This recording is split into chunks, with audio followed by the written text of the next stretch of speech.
Vamos lá, pessoal, seguindo aqui a resolução da nossa lista de exercícios, lista de estequiometria. Então nós vamos lá para o exercício 10, que diz o seguinte, ó, o exercício ele está perguntando, está dizendo o seguinte: tem-se uma amostra de 560 gramas de ferro metálico e outro de lítio metálico, de mesma massa. Em qual amostra há maior número de átomos justifique? Tá? Bem, para vocês entenderem bem esse exercício, eu vou resolver aqui e dizer quantos átomos tem em cada uma das amostras, e aí vocês vão entender por que o lítio tem a maior quantidade de átomos, né, contida em 560 gramas de ferro metálico do que propriamente o ferro metálico. Então nós temos o que? Que 56 gramas de ferro, vou escrever aqui ferro,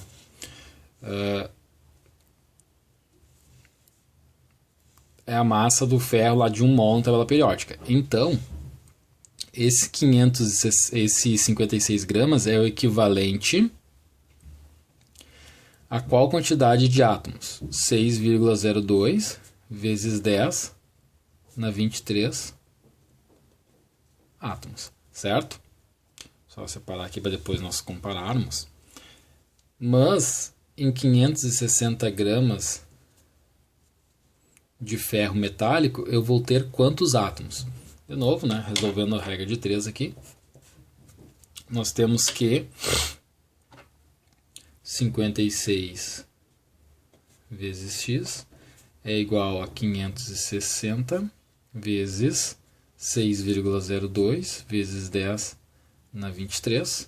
Então, x é igual a 560 vezes 6,02 vezes 10 na 23 sobre 56.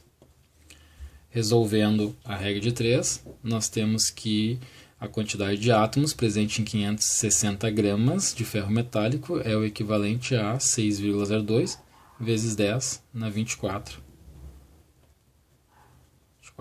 átomos, ok? Então nós temos essa quantidade aqui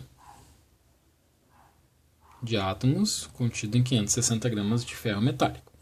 Agora vamos calcular aqui o equivalente a do lítio. Lítio, tabela periódica, 7 gramas é o equivalente a 1 mol.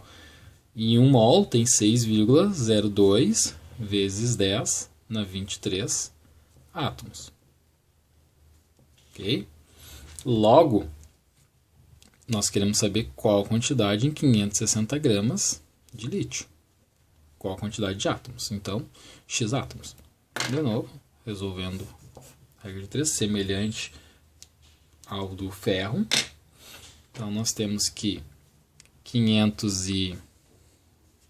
7 vezes x é igual a 560 vezes 6,02 vezes 10 na 23. Logo, x igual a 560 vezes 6,02 vezes 10 na 23, dividido por 7. Então, isso eu tenho que x é igual a 4,8 vezes 10 na 25 átomos. Logo, comparando as duas respostas, nós temos o quê?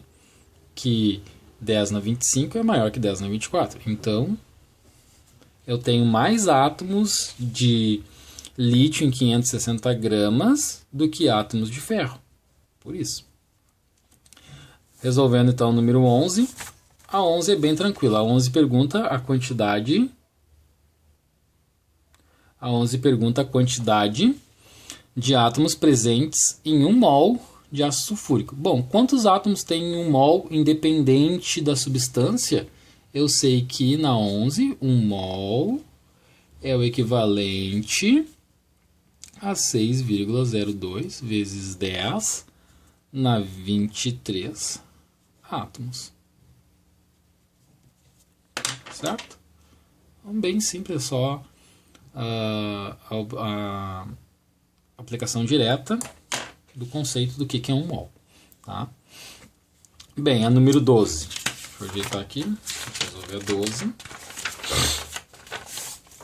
Bem, a número 12 diz o seguinte: um composto no qual 100 mols correspondem a 6 kg apresenta massa molar em gramas por mol igual a... Então ele quer saber qual a massa molar deste composto que tem 100 mols e esses 100 mols correspondem a 6 kg. Então nós temos o seguinte: 100 mols, o exercício está me dizendo que em 100 mols é o equivalente a 6 kg. Mas como eu quero a massa em gramas por mol, eu quero equivalente a 1 mol. Então 1 mol é o equivalente a quantos quilos? Novamente, a gente vai resolver aqui a regra de 3. Logo, nós temos que 100, deixa eu resolver em vermelho, fica melhor aqui. Nós temos que 100 vezes x é igual a 1 vezes 6. Então, x é igual, 1 vezes 6 é 6, dividido por 100, que é igual a 0,06 kg por mol. Isso é a massa molar. Mas o exercício pede em gramas por mol e eu encontrei em quilogramas por mol. Como que eu vou converter isso? Simplesmente multiplico por 1000. Esse é o fator de conversão. Logo, isso vai ser 60 gramas por mol. Então essa aqui é a resposta. 60 gramas por mol. Feito, então, essa é a resolução do exercício 12.